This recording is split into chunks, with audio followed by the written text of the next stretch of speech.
Okay mga boss, no, good morning. So for today's video ay ang iba-vlog naman natin ay ang ating super brown red, kasi sobrang dami nang nag-request dyan sa comment section. So boss, baka may brown red ka ng Mount Banahaw. Siyempre guys, hindi yan nawawala dito, dahil siyempre idol natin ang Mount Banahaw. So kompleto tayo sa Banahaw.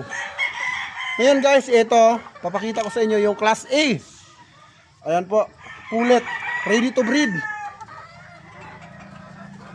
Isa po siyang Picom. So Trayo ang release natin guys. Picom at saka straight com yung babae. Class A ito. Tignan nyo naman kung gaano kakinis. Ayan, napakakinis at ready na po siyang gamitin, no? So siya po ay naitlog na sa patuka. Ayan po guys. Okay, ayan o, kita nyo naman o, naitlog na po ito sa patuka. So gagawin nyo na lang, pa-priming, then purga, then breeding na po.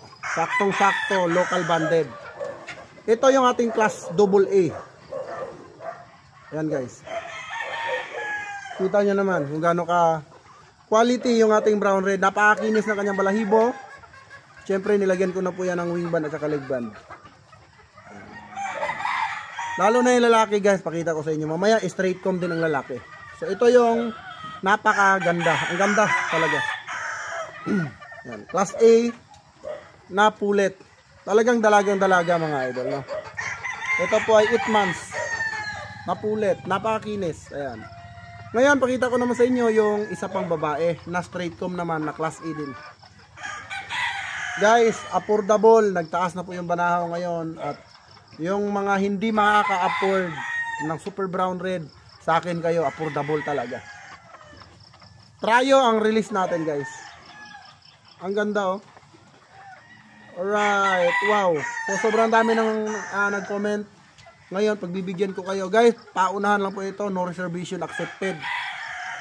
Okay, so hindi ako nagpapa-reserve lalo pag matagal kukunin, kasi kung ito ganito kaganda after 1 month, so mag-iiba na po ito kasi iitlog na po ito ng iitlog, no? So kung ano yung nakikita nyo sa video, ito na po yun. So kung nagustuhan nyo, i-mine nyo na agad. Huwag na kayo marami pang kuskus balongos, boss picture, boss close up, boss palagay sa scratching. Huwag na kayong ganon. Kita nyo na po sa YouTube, ayan o. Chance nyo na po, ito po ay affordable dahil ito po ay original na Mount Banahaw ang kanyang mga magulang. Ito pa yung mga iba pa mga idol. Ayan po. Kita nyo ba yan? Gano'ng kadami yan mga idol. Oh. Natin mga idol. Ayan. So huhuli tayo dyan ngayon ng class A. Ayan po yung pulit natin. Daming Banahaw dyan. Oh. Banahaw, Raptor,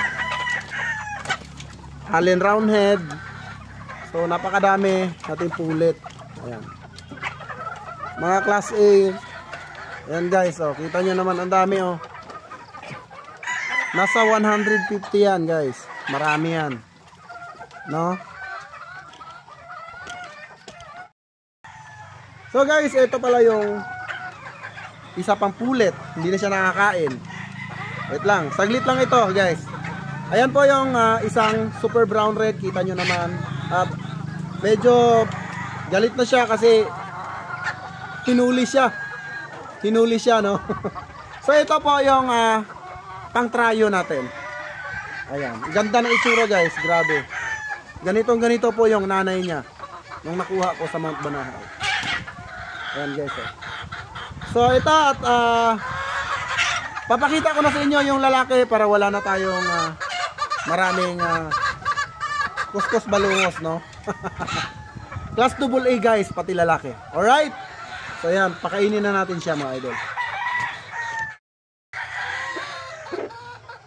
Okay guys, magandang umaga. So ayan, ito yung brood stag natin, medium to high station.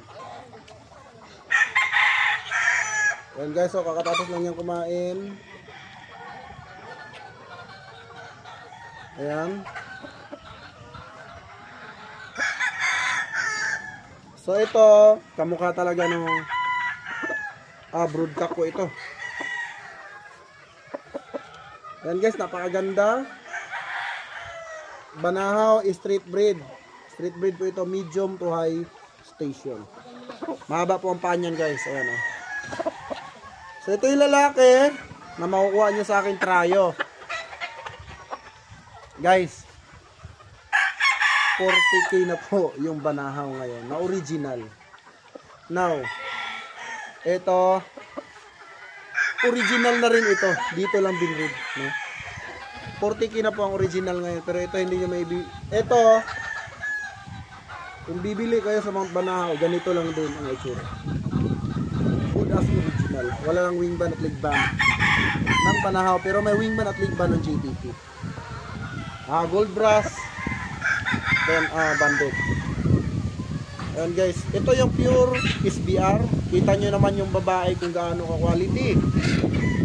Diba? Gaya nga ng sinabi ko, pag binili ko doon, yun lang ang i-breed ko. Wala nang halo-halo. Wala nang kung maghahanap ako ng ibang linyada na ipapares, ipacross. Sabi nga ni Don Ramon, ayan pag binread mo, yun na yun. So, yun na yun mga idol. Galing yan mismo sa kanya. Swerte nang nakakabili sa akin dito kasi pag binread mo, yun na yun. Guys, wala pa sa 1/4 ito ng price ng original na Mount Banahaw. Ito yung ating broodstag. Gamitin nyo ito this coming breeding season, December to January guys. Or bahala na kayo kung anong gawin nyo. Importante guys, huwag nyo palagpasin ito. Mark my words, saglit lang po ito mga idol. So yan lang ating vlog for today. Maraming salamat and God bless you all. Mabuhay ang bayan sa Bungero.